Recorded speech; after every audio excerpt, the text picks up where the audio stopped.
Hi, I'm Danielle Dietrich, and today I want to talk to you about what disadvantaged business enterprise owners need to know about delegation.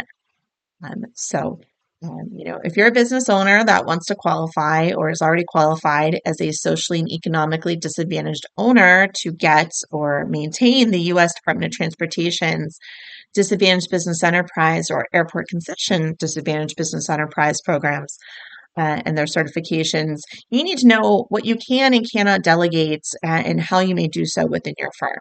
And so they put these rules in place to ensure that you, the socially and economically disadvantaged owner, have the ultimate control and decision-making authority over your business, and that you're not just a figurehead or a front for someone else. As I always say about DBE certification, it really boils down to two main factors. Once you qualify as everything else, it's ownership and control. And so control is a factor that has a lot more gray area. And so delegation falls under that control analysis. And so that's why it's good to be mindful about how that should go. So the basic rule is you must be the ultimate decision maker in your firm, regardless of operational policy or delegation arrangements. That means that you must hold the highest officer position in the company, CEO, president, that sort of thing, and have control over the firm's board of directors or be the managing member, whatever the governing body is of your organization. And you can be singular or multiple if there are multiple CEOs, socially and economically disadvantaged owners in a business, must control whatever your governing body is through a number of eligible votes.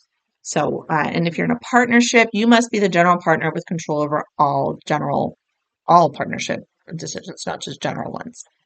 Now, you can delegate some activities to non-CEDO individuals, some administrative activities, some operational oversight, because let's face it, if you're a business owner of a successful business that is growing, once you get, some employees, you can't do everything. I know a lot of my clients want to do everything, try to do everything, but many of them realize you eventually have to delegate.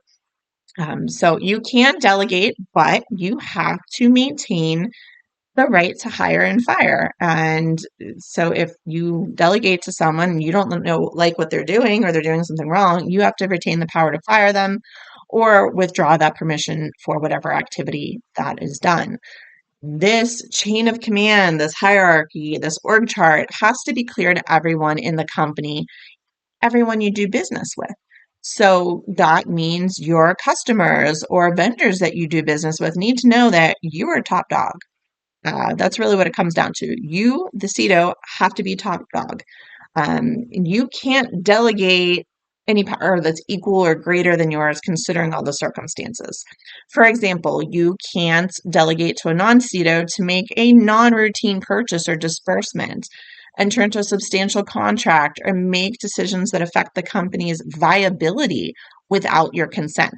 So you can't be, an organization, for example, that maybe you had $500,000 budget last year.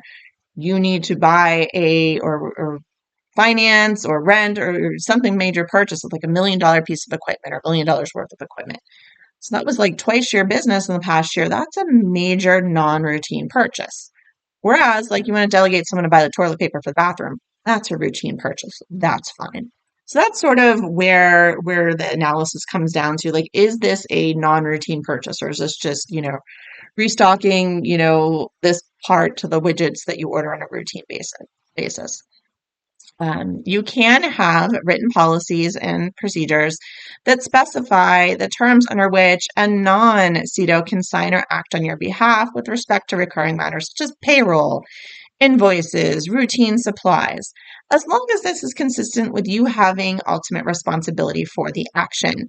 Where I see this take place in some of my businesses is, this is delegated, but the CEDO reviews with accounting every week, what the payments going out, the payments coming in. So they can have a general overview and they can still, course correct if necessary.